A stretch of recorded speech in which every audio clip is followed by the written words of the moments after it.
We'll begin. And the live tweet is out. Yay. I always forget that step.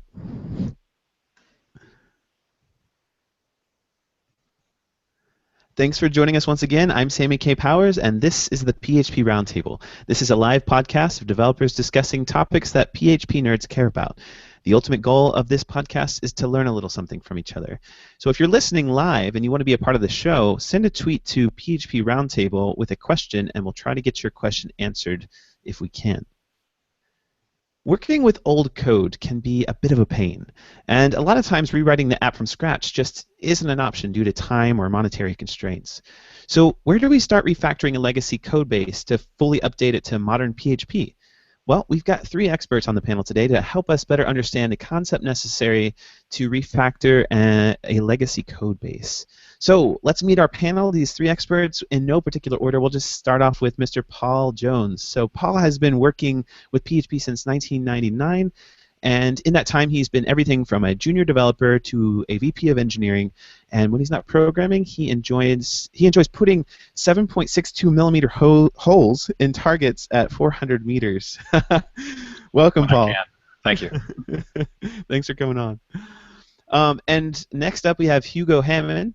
And Hugo is the head of training at Sensio Labs, an active contributor to the Symfony projects, and a speaker at international web conferences where he enjoys teaching PHP and Symfony best practices. And on his free time, Hugo likes traveling around the world and writing his new upcoming IT book. So welcome, Hugo. Yeah, thank you. And finally, Franziska Hinkelmann, and she's from Germany. She's a software consultant at TNG Consulting in Germany. Welcome, Franziska. Thank you. All right, let's kick this thing off. I'm just going to throw this out to anybody who wants to take it. When we say legacy code, what is considered legacy code? Does that mean like something that was written back in the 70s, or does it have another meaning? Well, I guess I'll go first. Legacy code means a lot of different things. There's a guy named Michael Feathers who wrote a book called Working Effectively with Legacy Code, who said that legacy code is any code that doesn't have tests. And that's kind of nice, but I think in PHP, I think that the word legacy carries a lot more weight. The definition that I use is any code that is include-oriented and page-based rather than, say, object-oriented or class-oriented with a front controller on it. In fact, in the book that I guess we'll talk about later at some point, I have a checklist of things that indicate something as legacy code. That's like of this checklist of things. If your application matches 2 or 3 of them, then yeah, it's a pretty good bet that you've got a legacy code base. Like it uses page scripts placed directly in the document root of the web server, or it has special logic at the top of some files to die or exit if some constant isn't set, or if there aren't any classes, or if it's very short on classes, or primarily uses functions. If it has all of the concerns merged into the same location. So if you've got model and view and controller stuff all in the same function or all in the same script, it's probably a legacy app. Or if it looks like there's been one or more incomplete attempts at a rewrite, you can see the evidence of multiple developers having tried to work with this thing and change it over the course of time and never really finishing. That's probably a good sign that you're working with a legacy code base. Yeah, I think it's correct definition. My point of view, I would say that legacy code is the code that you are getting from someone else, or the code that you wrote maybe several years ago. That was for my personal case, and also the code that you have to maintain as long as this project starts going live, even if it hasn't been written several years ago. As long as the code has to be maintained, for me, it's already some legacy code. So legacy just doesn't necessarily mean like old, right? Like there's legacy code being written all the time, I guess. Yeah. Yeah. So what is the term technical debt? We've heard that kind of thrown around here and there. What is it, and how does it relate to legacy code bases, technical debt? Well, for me, it's if you have a code duplication, if you have any important information in more than one spot, it's just so hard to change anything, because if you're not very familiar with the code base, you never know which places you have to touch to get this change through everything. So for me, that's one of the hardest things. I will piggyback on that. In one of my talks, I said that technical debt is all the things that you didn't do that you should have done. Yeah.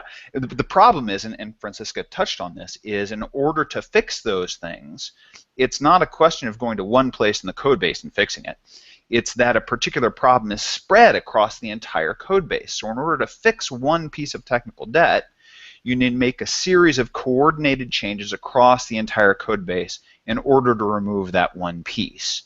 And that's what makes it so difficult to get rid of. It's pervasive throughout the system.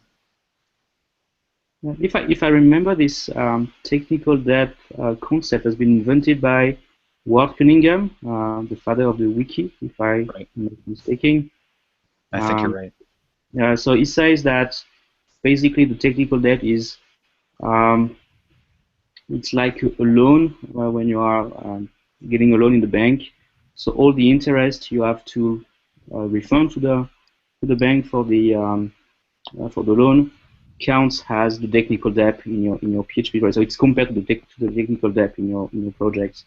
So all the violations and things that you haven't done right are counted as technical debt. So all the amount of money and time you have to spend on fixing all of those problems are counted as the technical debt. So every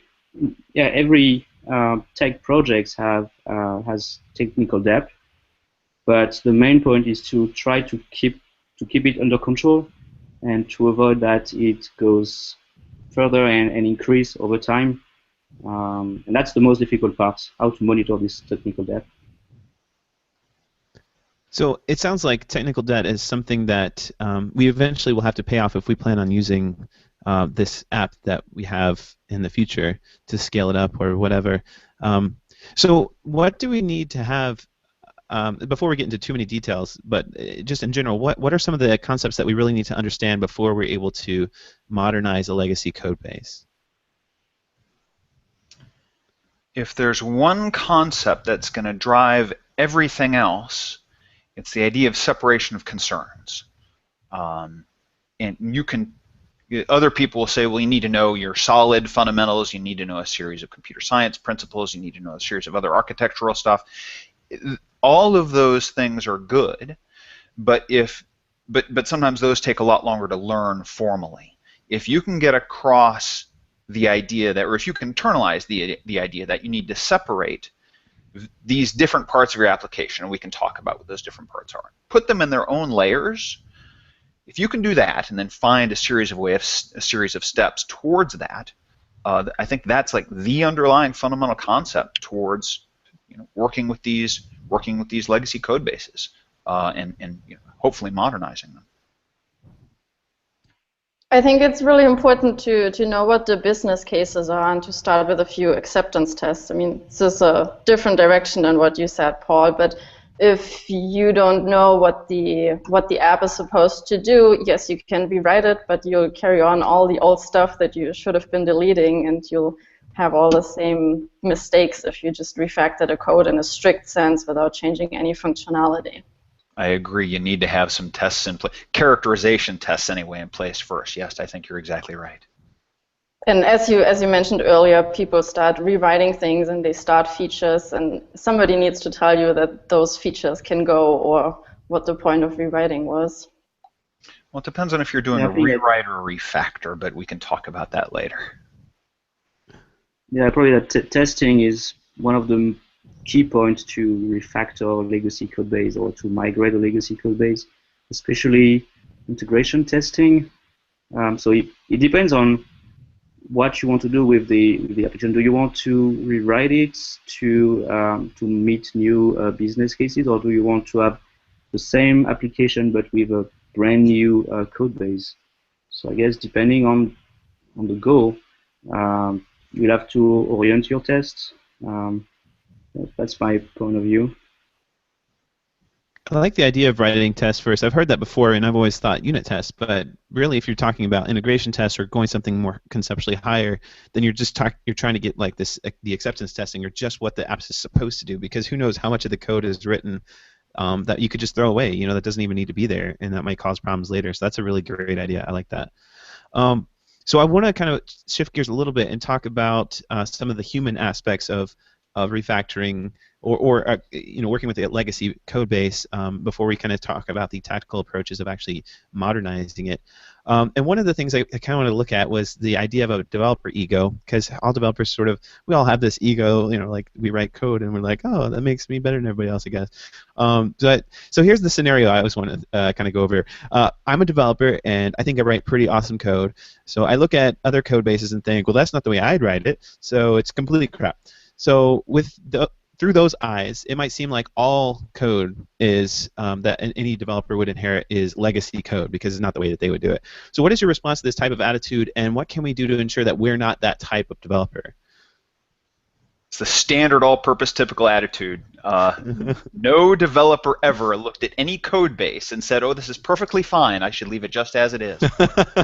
It doesn't matter how good the code base is. Everyone's first reaction when they look at it is, if it doesn't look like I did it myself, then it's crap and it needs to get sent away. It needs to be rewritten from scratch the way I would do it. Because this is the default attitude, it means that any time we feel it, we should be suspicious of ourselves. You should talk to other people when you're thinking about rewriting a project for reasons of code, and it doesn't look like the way I would do it. If that's your first reaction, have some other people look at that code base and see if, hopefully more experienced people look at the code base and see if they think the same thing. If they do, then maybe you've got a case. But aside from that, we need to be very wary of our first reaction when seeing a code base, simply because we always default to just nuke it from orbit. We'll just get rid of the whole thing and start again. So we need to be very, very suspicious of that attitude. I think that's probably, I wouldn't say it's an arrogant attitude, but when you write code, you also write code for yourself, but also for the others. And even when I write code for myself, for projects, for example, at Sensio that I have to manage, I wrote some codes maybe a year or 2 years ago on Symfony, and when I go back to my code and say, what I wrote on that piece of code, I don't understand what I wrote a year ago or 2 years ago. It's totally crap. So I can imagine that if you read the code of someone and says, what's this crap, you can first look at your own code and then just compare what you wrote just maybe a week ago or a month ago, and you can say the same thing on your personal code. It's so difficult to write code, even for yourself and for the others. And I think it requires, I would say, lots of experience to be able to write good quality code. And if I take the example of the Symfony project, we have thousands of contributors, and everyone reviews the code of the others. And to have something very clear, it requires multiple I would say workflows of code reviews to be able to improve the code on a day-to-day basis. So yeah, it's very difficult to write code for yourself and for the others. I would even go so far as to say it's even harder to read code. Writing code is something that's a joyful experience. It doesn't actually feel like work because we're saying that we're creating, we're solving, we're doing what we're paid to do, right? Reading someone else's code, that's too much like work, man. I have to figure out what that other developer was doing. He or she put together things and maybe not in a clear way, and so now I have to track through what's going on. And we're developers. If we wanted to work hard, we'd go out and dig ditches. We don't want to work hard. We want to sit and type. We don't want to do the work of reading other people's stuff. And so that feeds into that attitude as well.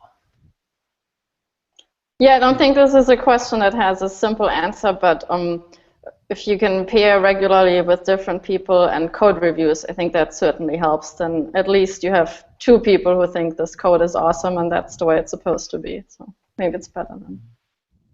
Yeah, get some accountability, kind of verify the attitude. And probably I think that trying to do pair programming or having code review session is the best way to learn from the others. You always have to learn from the others, even from junior developers. I well, I would like on projects to have more junior developers with me on board, and I would like them to learn or to teach me new things, because I consider that I can learn from everyone, from experts, but also from junior developers. Well, you guys are kind of touching on something that was actually might actually be addressing the next question I had for you guys, because I coded in PHP for 10 years professionally, and I was thinking, oh man, I'm just so good at this, and I've been writing amazing code. Until it's only until the past like maybe 3 or maybe even less than that years where I realized that all the code I was writing was actually the stuff they're considering legacy code. So how do we know that we're not the developers writing legacy code? Is there like a litmus test that we can take to kind of verify one way or another? Run it through Scrutinizer or Code Climate and see what it comes back with. Interesting. So what is that?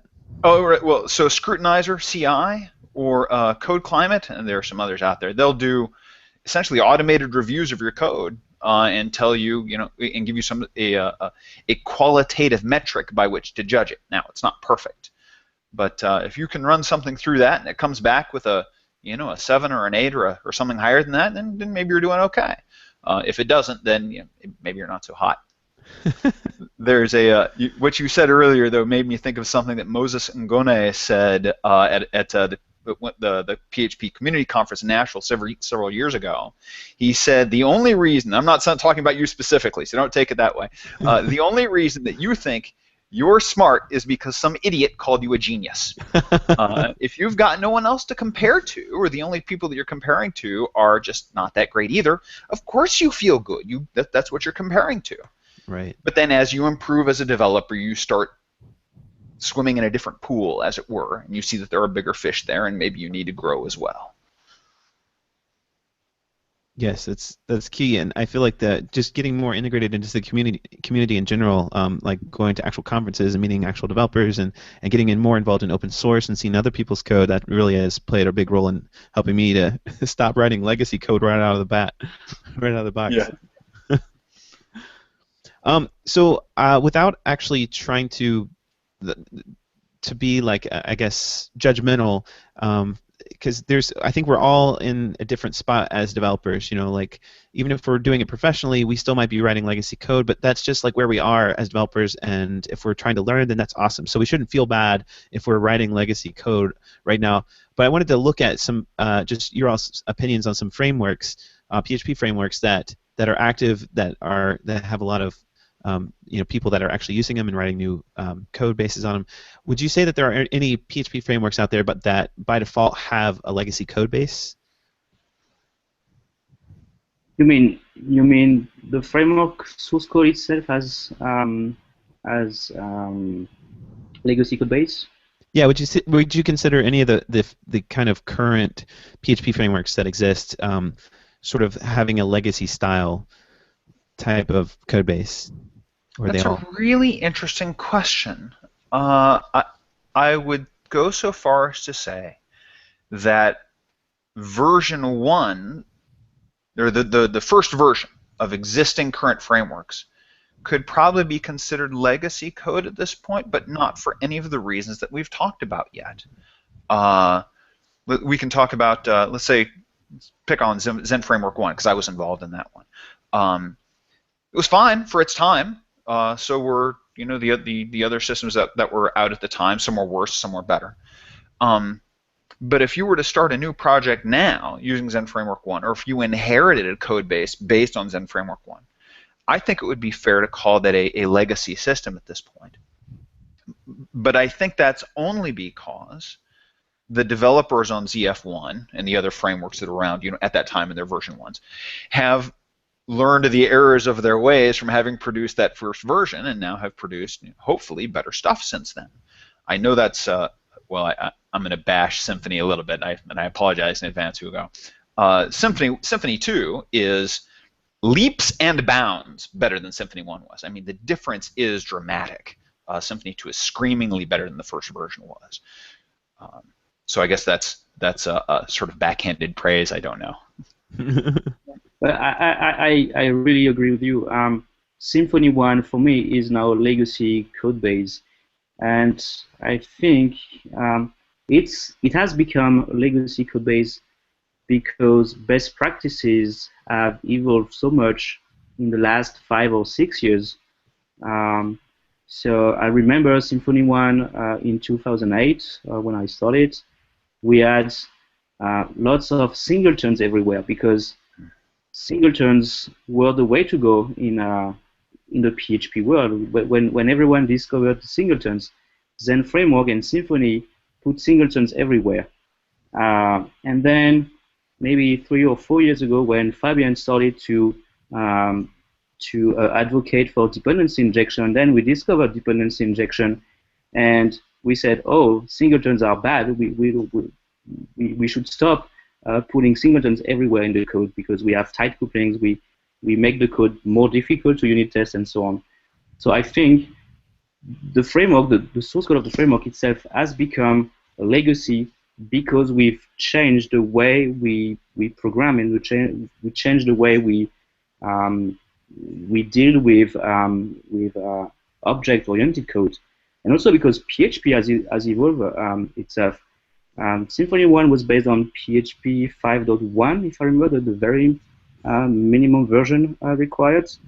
Then we had PHP 5.3 and 5.4 with lots of new object-oriented concepts. So it's, yeah, I would say it has opened a new area for frameworks. This is why we decided to move forward and instead of keeping Symfony 1 and build new things on top of Symfony 1, we decided to just create a new code base that is even better than Symfony 1. Well, just to wrap up the human aspect part of this, that I wanted to look at something that's more of like a client relationship here. So, like, if a client hands us a legacy code base and the client kind of tells us to fix some bugs, right? What are the expectations that should be relayed to the client about the code base from us, developers?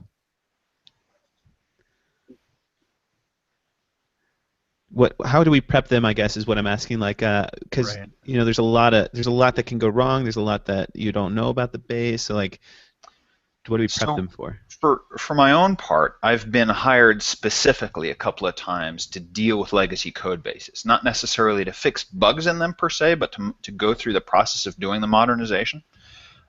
So with that in mind, it seems to me that if you have the same problems as when you walk into any other code base that you're not familiar with. You're going to have to spend time getting used to it, figuring out where things are, what's going on. If it's in a framework that you're not used to, you're going to have to spin up on that. So it strikes me that there are not any particular differences about the process of figuring out how long it's going to take to fix a bug in a legacy code base than it does in any other code base, with one caveat. You should not be making estimates unless you have looked at the code base. If you sign on first, you say, yeah, totally, I can fix whatever, and then you check out the code base Monday, 8 o'clock, and you're clawing out your eyes 15 minutes later, maybe that's your fault for diving into it. Like, can you repeat the question, please? Because I think I didn't really well. Yeah. How do we relay certain expectations to the client when inheriting a legacy code base? Because say you get a legacy code base and there's some bugs in it, and they're like, hey, fix some of these bugs, and they're like, oh, it should be a quick fix, right? Like, but we know that that's probably not going to be the case. So how do we like relay to them like, oh, this is a legacy application, and therefore it's going to take a lot of time. Even the things that would take 5 seconds for us in our normal comfort zone, this is probably going to this might take us 2 hours to do something very basic. Do you have special ways that you relay that sort of information to the client? Well, I would say that the main issue when you have to dig into legacy code base and fix some bugs or some code. From my experience, as now I only work with tests, but I know that it's not the same for every PHP developers. Even they should write tests. When I go inside a legacy code base, I try, if I can, I try to write a test, a unit test, or a functional test, but unit testing is even easier.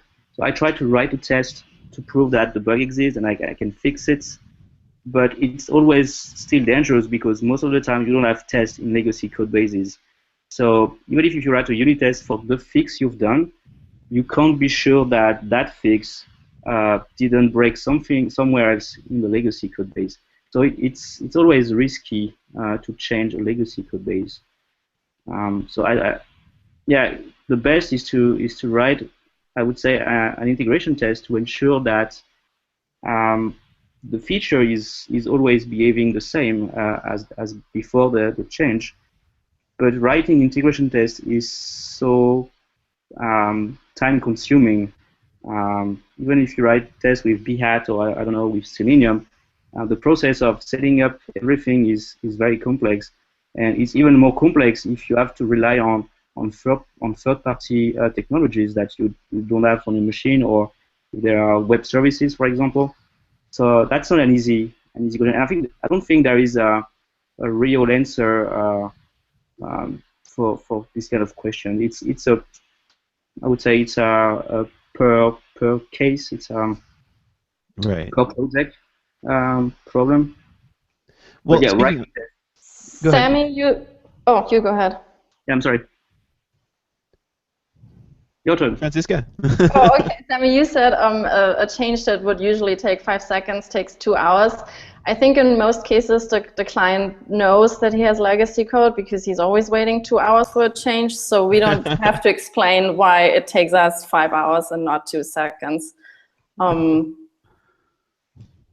And I mean, I guess it depends on what the client wants. If they're paying you to do more work and add continuous integration or some kind of tests, or if they just want that bug fixed. What works pretty well for me is that whenever I do touch code that I haven't seen before, that I try to improve it as I go, not make major changes that would take me 2 days, but fix the bug in 2 hours, and at the same time give slightly better names to some variables and delete those nasty comments that are outdated a long time ago. So I think this is what the client is usually okay with, because he's not paying for something where he doesn't see an outcome right away. It's not taking too much time. The next time I come along or somebody else, hopefully it's slightly better to read and keeps improving. That's some great advice. To some practical advice to start refactoring is, because I feel like the temptation is just like, oh, I'll just rewrite it from scratch. But we're actually going to talk about refactoring versus rewriting in just a second. But I did want to kind of ask kind of an extended question to that original one about the client expectations, and that is, a lot of times you're going to have to quote some sort of time or monetary value of how much this bug fix or refactoring is going to take. So when you have this legacy app, you can review the code base, but how do you kind of determine that your time, like how much time it's going to take you if you've never worked with the framework it was written on, for example, or just even if playing with it for like an hour or two, you realize that it's really tough to figure some of these things out. Like, what are your all strategies for coming up with like a time estimate? For something like that, I'll just quote time and materials. We point out that I've never worked with this before. You wouldn't have hired me if you didn't have some level of trust in me in the first place. You weren't aware of whatever my particular reputation happens to be. Whoever that developer happens to be. But it's impossible to determine how long it's going to take. So we'll set up a retainer fee, time, materials. We'll set up something for 10 or 20 hours.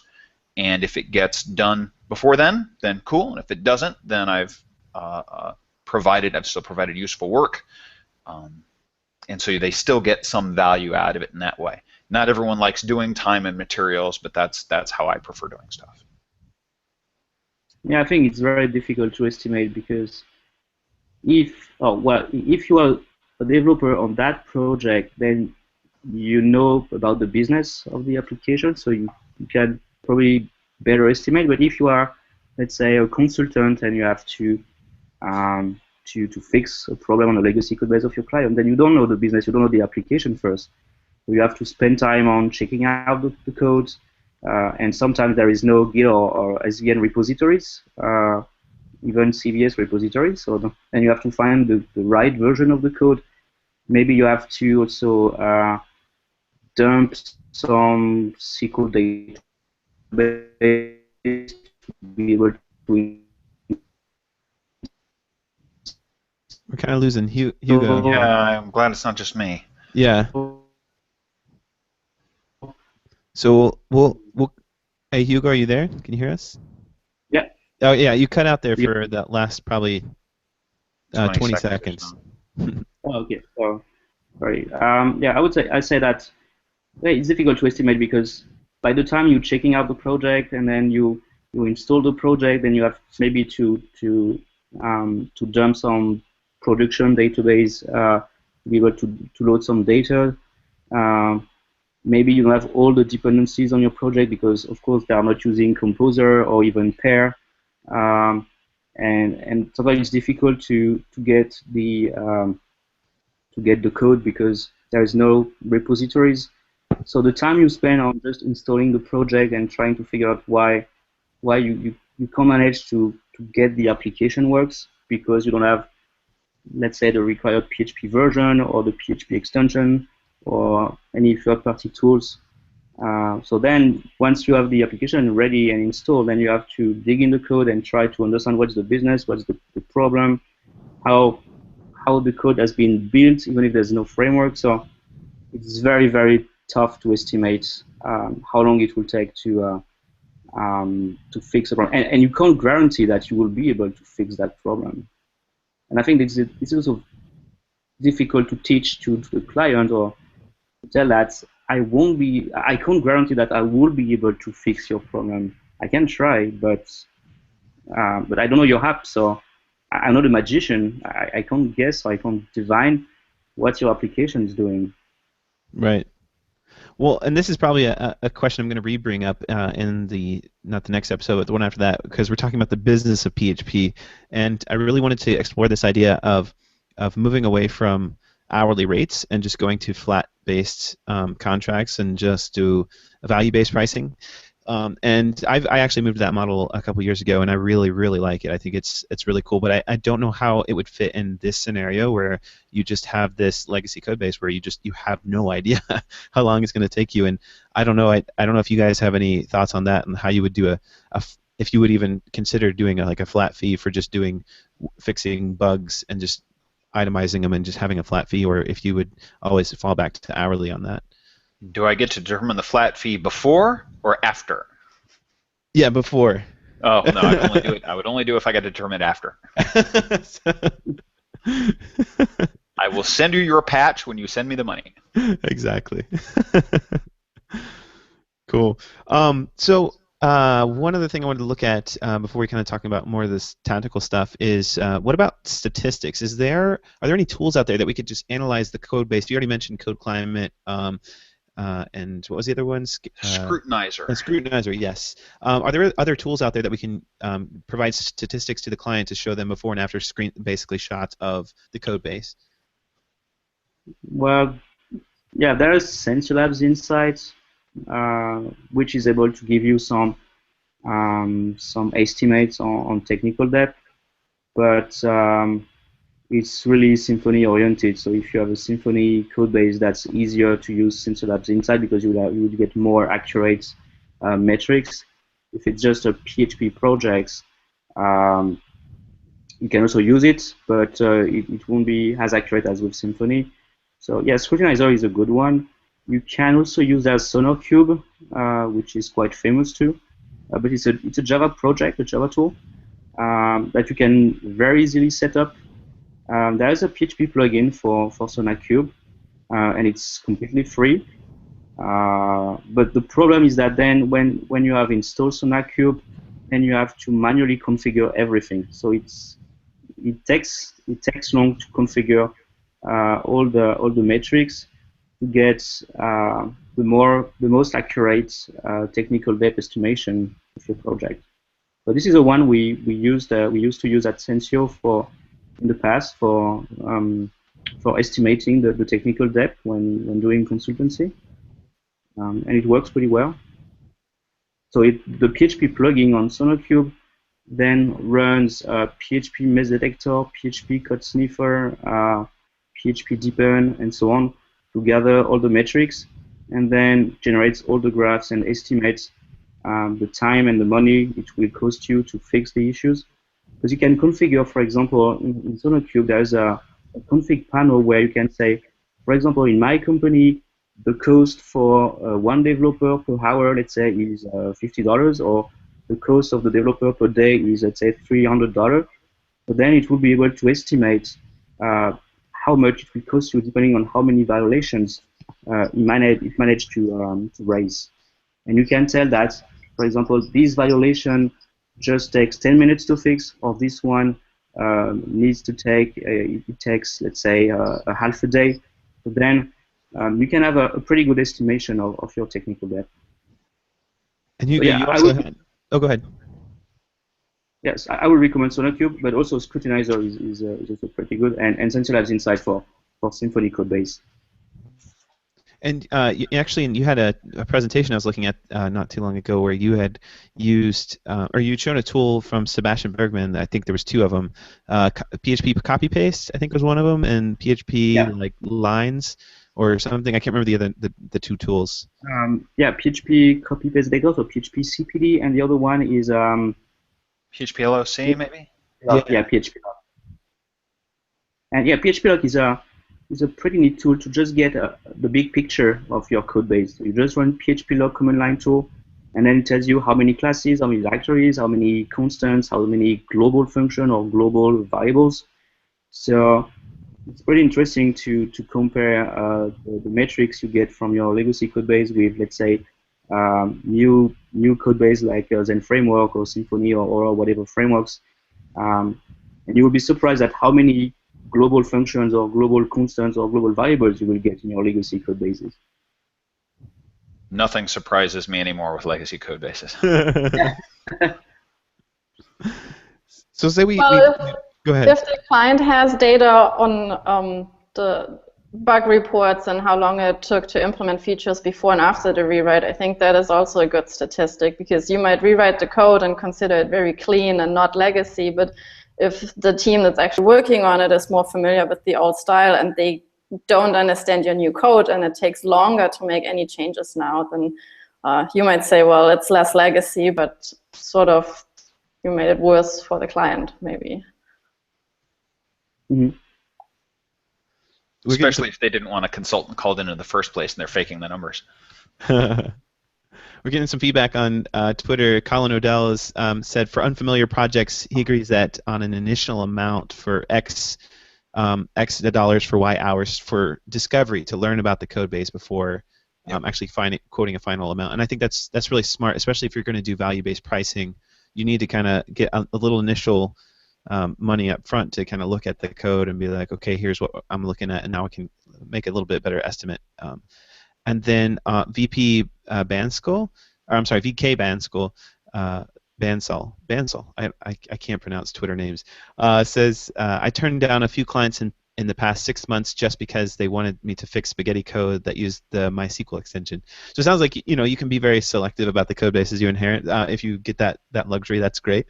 But not all of us get to be so lucky, unfortunately. But say we've taken the legacy code base, we've put analytical tools on it, we've looked at it with Scrutinizer and all these different things, and we kind of have a better idea of what we need to do. How do we make that big decision to rewrite from scratch versus just refactor? Is there anything that you want to? Is there any kind of methods that you kind of implement to make that decision? Yes, the decision is you don't rewrite it. Completely agree. Ask Netscape how that worked out for them. So always refactor. Well, just to go to the rewrites, I think it's it also depends on the estimate you will get on the technical debt. If you can estimate that it will take you 6 or 8 months, or let's say 1 year to just to fix all the problems in your legacy code base, maybe the rewrites approach may be interesting, but it's maybe not. But maybe it can be interesting. It also depends on how long it will take you to fix your legacy code base.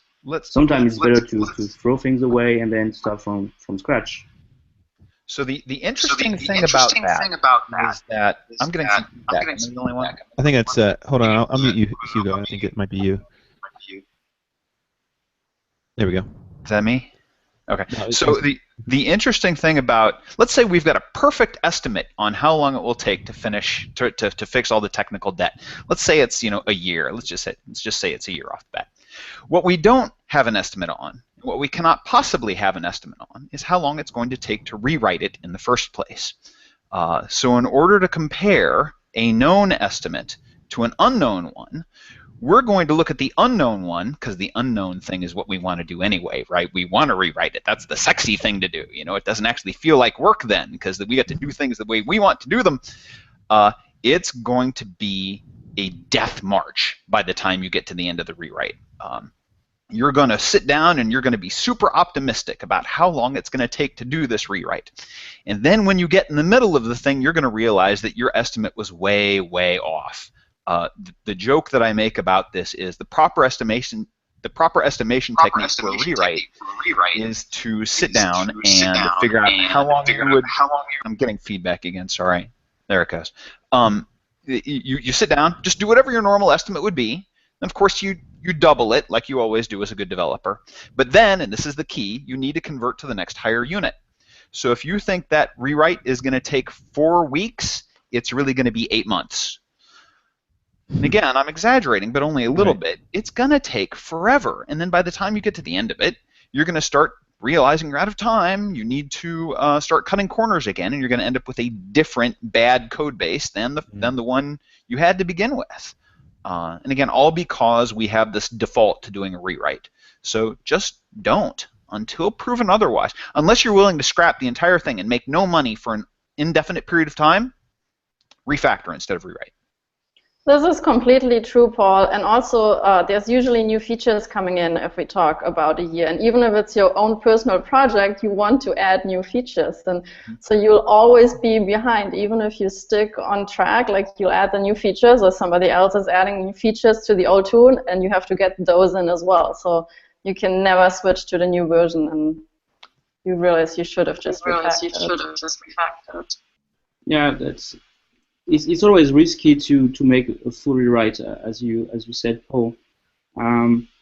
I tried once a pretty interesting approach, is that an hybrid approach where you have the legacy code base that you do not touch, and you have some kind of a switch where you migrate from step to step with an hybrid stack where you still have the legacy code base, and then you have the new code base that you start working on, and you have some kind of a switch that dispatch the request from the legacy code base or the new code base that contains the new migrated features. So every time you have a new migrated feature, then you make the switch to dispatch the request on the new migrated code base. Otherwise, you dispatch on the legacy code base, so that you keep the legacy code untouched, and you just work on the new legacy code. And it's really transparent for the final user, and it also allows you to not shut down the service. You can still keep both applications running in a transparent way. It works pretty well. The only thing you have to be careful with that is I'm sorry? Is that you don't stop in the middle of it, and then you have two sort of separate paths, and then somebody else starts in another direction, and at the end you have a complete mess of different approaches. Yeah, of course. Well, when I implemented this approach on my personal projects, this was my personal website, a tutorial website I wrote maybe 6 or 7 years ago on pure PHP flat files legacy code base. I decided to, as a challenge, to migrate it to the Symfony 2 component approach. So because I wanted to learn how those Symfony components can work together. And so I tried this approach to test it and experiment and prove that it works. And so I was the only one working on this project, and I tried to migrate from one feature to another. So I just took small features, and then I started to migrate them from one feature to another. And so every time I had a new feature migrated, then I shut down the previous URL, and then the request was dispatched to the new URLs. So it can be a PHP switch with the front controller that decorates your legacy code base, or you can make the switch with your Apache or Nginx rewrite rules, and it's completely transparent. The main, the main curve is how to deal, for example, with sessions. You have to be able to share the session between the two projects. Even if you're doing that kind of thing, the situation that you're describing is one that I think is not entirely shared by a wide number of developers. You are the only one working on it, which is frankly fantastic when you can be in that kind of situation. The interesting thing about that is that there are no communication costs involved. You have all of the knowledge that you need for both systems embedded in your skull. And unless you are a fan of talking to yourself all the time, you don't need to talk to anybody else about any decision that gets made on the old one or on the new one or on the switching between the two of them. Unfortunately, most development teams are not like that. If you're going to have, this is what Hayek calls the knowledge problem, and what Fred Brooks talks about in the Mythical Man Month as to why adding developers to a project makes it go more slowly, not faster. The problem is that for every decision that needs to get made, we have to communicate the knowledge from one developer to another. And the more developers there are, the more the communication costs go up multiplicatively instead of linearly. So if you add, say, 4 developers, if you double the number of developers, you quadruple the previous communication costs. So again, when it's just you, yeah, you can totally pull that kind of thing off. But if there's 2 or 3 people, that kind of thing becomes exponentially more difficult. Yeah, that's true. Sorry,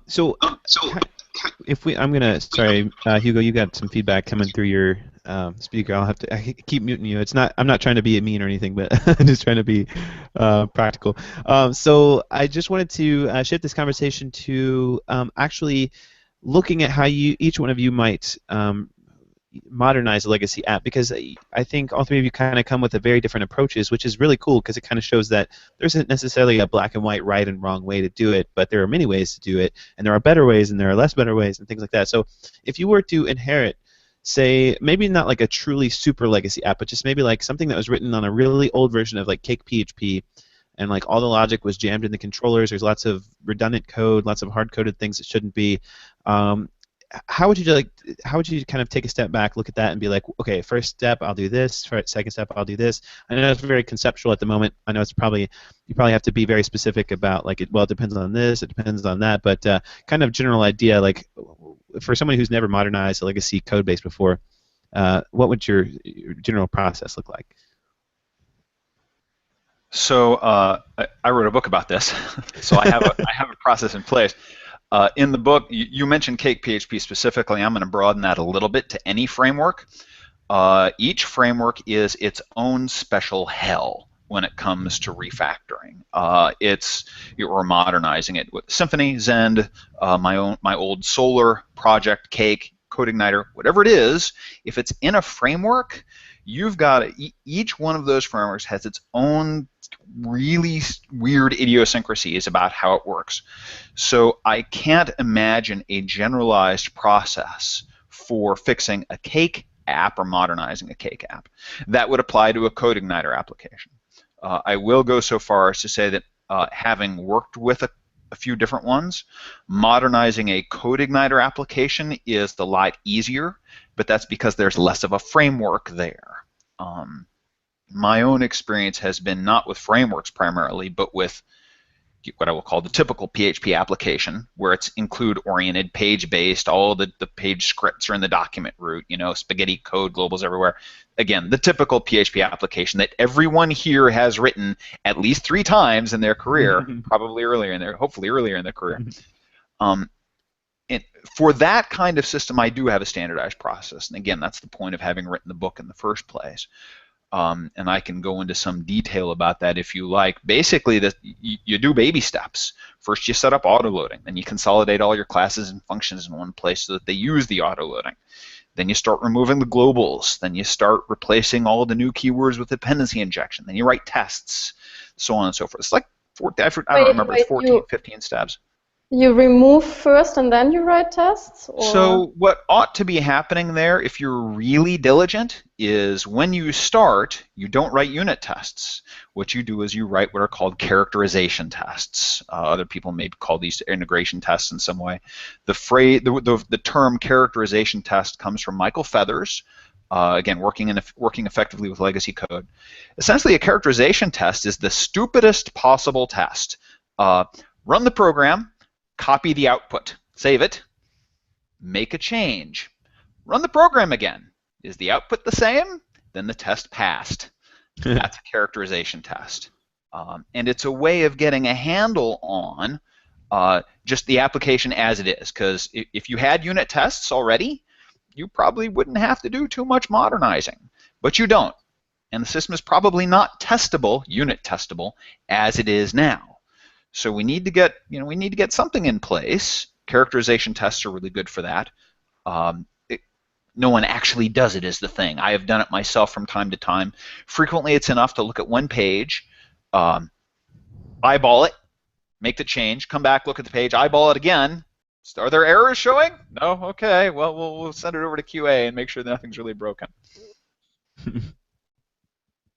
I find it really important to have some kind of continuous integration in place. So even for this just really simple test, just check for 200 or something, and also that the build is fairly fast. So, I mean, you might get a legacy project with a lot of tests, in fact, so many that you wait there 4 hours after every build, and that's not good to work with either, in my opinion. If your problem is too many tests, then that's a fantastic position to be in.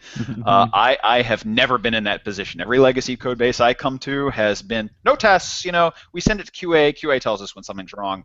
If there's a QA team, sometimes QA is the customer, and that's really awful. So again, the idea is baby steps. What we want to do is we don't need to be perfect right off the bat. We want to iterate toward perfection. The problem with a lot of this work is not that it's technically deficient. It's not that our practices are bad. It's that we feel awful every time we try to touch anything in the code base. We want to relieve ourselves of this, I will call it suffering, when we work with the code. And in order to build up the motivation to do that, you don't want to spend a lot of time doing preliminary work. You want to feel like you're making progress. So you write a couple of characterization tests, you make one change, you make it across the entire code base, you commit it, you send it off to QA. And now you've actually improved something, and you magically feel better, which gives you the motivation to keep going on. Also, you can use, for example, xdebug.scream configuration key, just to show where you have all of these @ sign to mask the error. So xdebug will just bypass all the @ sign, and then you can see where you have, say, notices and warnings and so on. So that's a good one to get started. I do like using ACK in the command line to check where you have occurrences of, for example, a variable or a function. So when you refactor a function maybe to a class, if you want to make it an object and encapsulate, then you can just run ACK or grep check where you have occurrences of this function. PHPStorm has pretty good integration for refactoring things in a file and find the occurrences of a file or a class or a function or whatever. And of course, PHP copy-paste detector is also a pretty good tool to locate duplicated codes. And it does it in a smart way. It doesn't check that the code is exactly the same. It uses tokens, so sometimes you can find some code that is duplicated because it looks very similar. So PHP copy-paste detector is a good one to also identify where you can start refactoring the duplicated codes. Hugo, I'm quite interested to see how you might take a legacy, say, Cake PHP framework and modernize it, because you have um, or any framework that's not Symfony. Because in your little, you had a talk that I kind of went through the slides on, and you were showing how to use Symfony components to actually modernize a legacy app. Would you still kind of try to run basically two frameworks at once, and try to include Symfony components or Aura components or any kind of component, like any framework components, as you go, or what would your strategy be? Um, well, so the strategy is so the one I talked about with the hybrid system, um, to try to avoid touching the legacy code base that much. So the switch system I set up was pretty good to dispatch a request from the legacy code base or to the new migrated code base. But otherwise, yeah, you can also try to replace some previous legacy code with new Symfony components. In Symfony, there's a couple of really good components you can use, like HTTP kernel or HTTP foundation first. A good one is in your legacy code base, for example, everywhere you have global, let's say, get or post or server variables, then you can replace them with the Symfony request object. So you can start with this point and try to replace all global PHP variables with the request object and the response object. Then you can encapsulate with the HTTP kernel component to convert that request object into a response object. And I think you can already do pretty interesting thing with HTTP kernel components, so HTTP foundation, even dispatcher and routing component. Those are the 4 or 5 core components or HTTP components.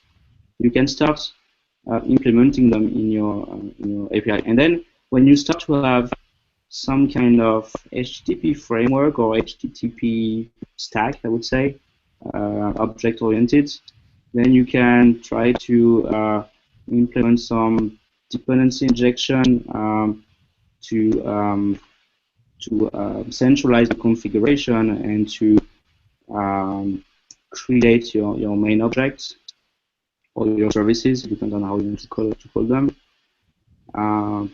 Yeah, but it's quite difficult to replace some legacy code to a new component. I know that Drupal, this is what Drupal is doing. They started with Drupal 7, and then they decided to remove some part of Drupal 7 and replace them with Symfony components. They are doing it good, but it took so much time for them to reach the points they are currently in. So yeah, the Symfony component can really help you, but it's difficult because the legacy code doesn't have the exact same feature that you can find in the Symfony components. I think that would be true for any external component system. The legacy code base has to be in a certain state to begin with to even begin to thinking about using external components. And that's the problem that I at least have had with a lot of legacy code bases. That is, in order to be able to get external stuff into them, we need to improve the legacy code base itself as it is in place. And only very late in the process can we think about replacing some things with components, because what we would normally replace with the component is spread out in 300 locations in the code base. It needs to get pulled out, separated, tested, and only after that can we think about replacing it with something else.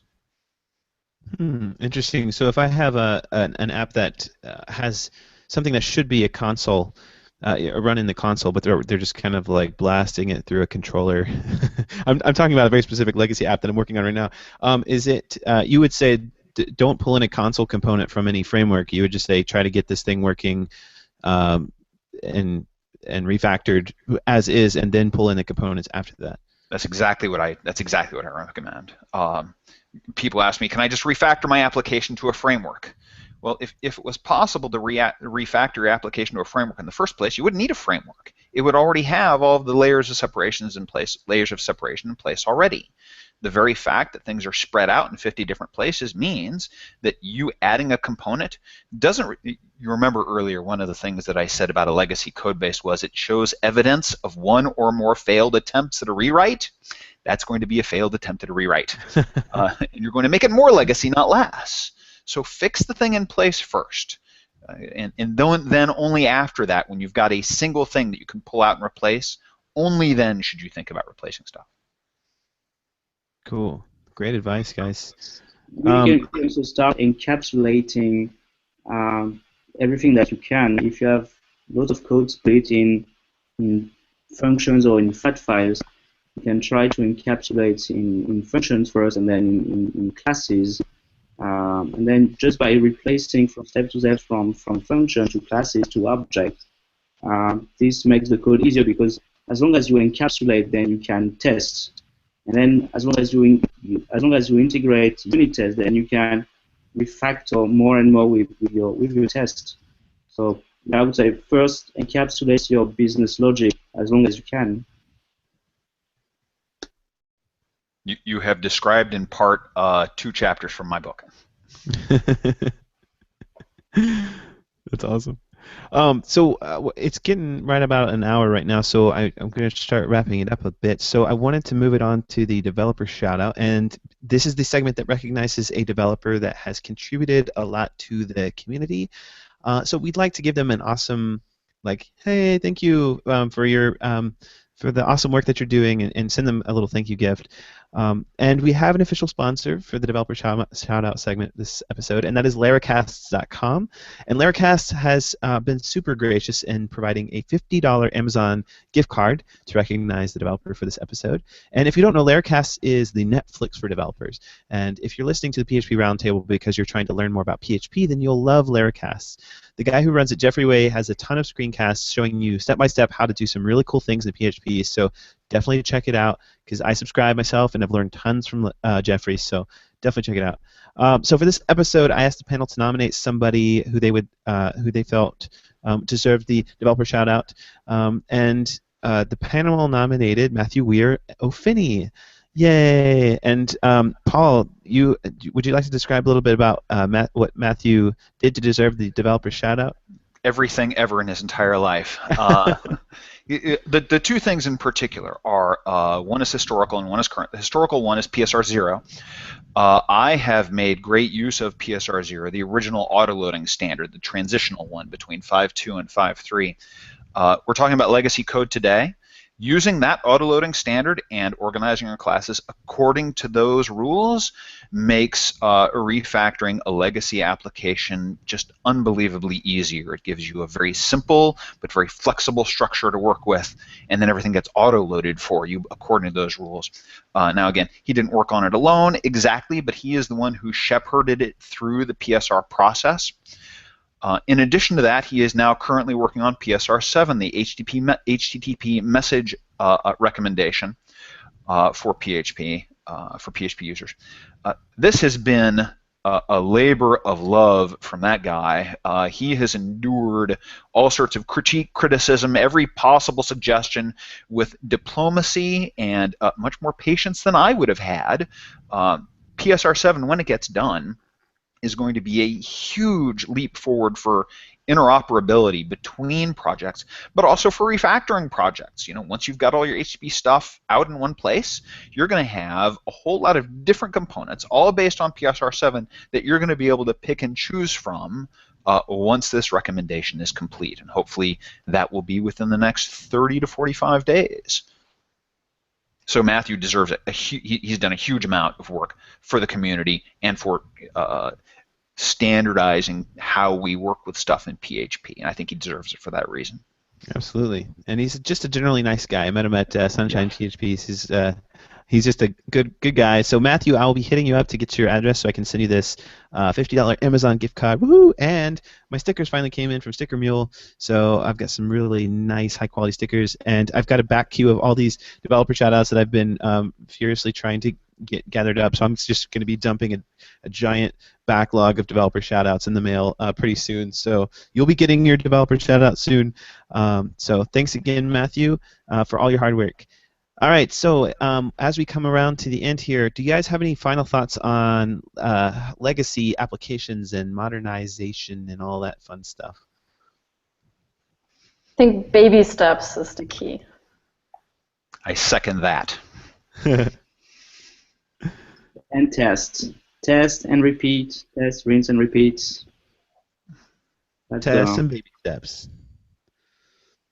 Cool.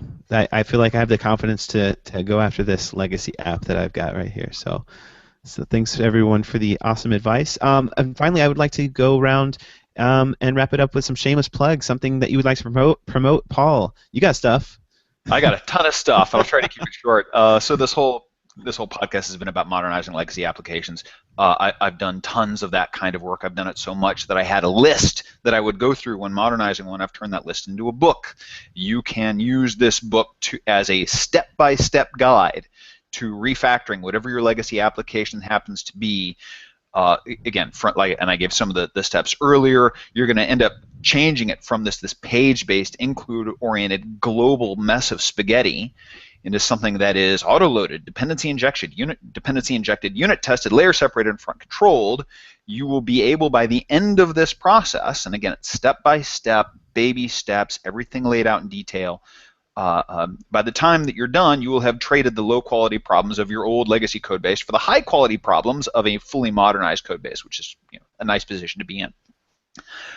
Two other things I read as a follow-on to that book. I wrote a book called Solving the N+1 Problem in PHP. If you know what the N+1 problem is, you know what a pernicious performance problem it is. That book will show you how to find it in your code base and then how to solve it when you find it. And of course, I've got the main open source project that I'm working on right now is called Aura for PHP. That's A-U-R-A. It is a truly independent set of library packages. When I say independent, I mean that when you download one package, no package has any dependencies on any others. So if you want the SQL package, that's all you get. You don't get a bunch of other stuff in there. So they're decoupled not just from a framework, they're also decoupled from each other. That is the reason they're decoupled is informed by all the legacy work that I've had to do, where you end up wanting to pull in one piece and just replace that one piece, or is really good for that. And it's also really good for building brand new applications where you want stuff, where you want all your code to be very clean in the first place. Lots of stuff to promote. That's awesome. And very relevant to the episode. I'm prolific. Awesome. Hugo, do you have anything you'd like to promote? Yeah, just 2 or 3 things about conferences. I will be traveling to the US. Yeah. So I will be at DrupalCon in Los Angeles the week of May 10th to talk about Symfony and Drupal.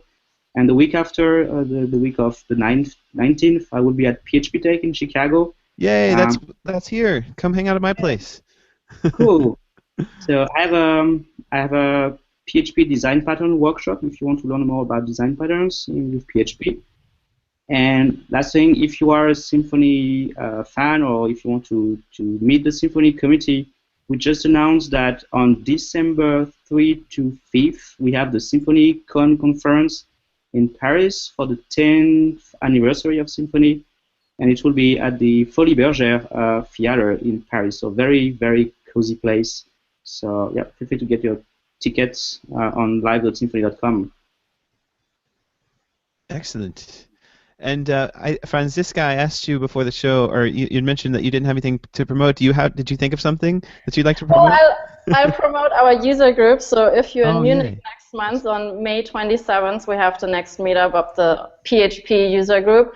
It's at T&D Technology Consulting, and we'll give away free licenses for PHP Storm. So if you want to refactor and you still need an IDE license, come to our meetup. Yay! And PHP Storm makes it a lot easier to refactor a lot of things. Are you involved with the meetup group there in Munich? Yeah, I organize it. Oh, great! Awesome. München. Yeah, that's and of how you course, say it in there's German, right? pizza and beer and great talks and great people. Und I've heard blah blah blah beer, blah blah. Lots of beer and German beer, of course. Bavarian beer. Yeah, all right. So thank you guys so much for coming on. This has been really enlightening for me. I'm actually just I think it's funny how the show topics of PHP Roundtable end up reflecting a lot of what I'm going through personally as a developer, and this very much reflects what I'm dealing with right now is working with the legacy code base. So. Uh, and for the next episode, we're going to get together with Fosco Murado at Facebook and maybe a few others to talk about some stuff that went down at F8 and talk about the new PHP SDK from Facebook. It's going to be like a short one. It's not going to have a developer chat out and all that. It's just going to be kind of like a recap one. But then there's going to be another episode where we're going to talk about the business of PHP. So if you're a freelancer or you do anything business related with PHP, we're going to have Mike Kismel, Gary Hawken, Yitzhak Wilroth, and Matt Stauffer on. And we're going to be talking about all these things to make us not just developers, but the business people that we should be with our clients and how to be how to do all the things right with business on the business side. So if you have anything you'd like to share about on the PHP Roundtable, definitely hit me up. I'm open to topic ideas and all that kind of stuff. So just ping me on Twitter, Sammy K, or ping PHP Roundtable. And finally, I'd like to thank Paul, Hugo, and Franziska for joining us for this discussion, and we'll see you guys in the next episode.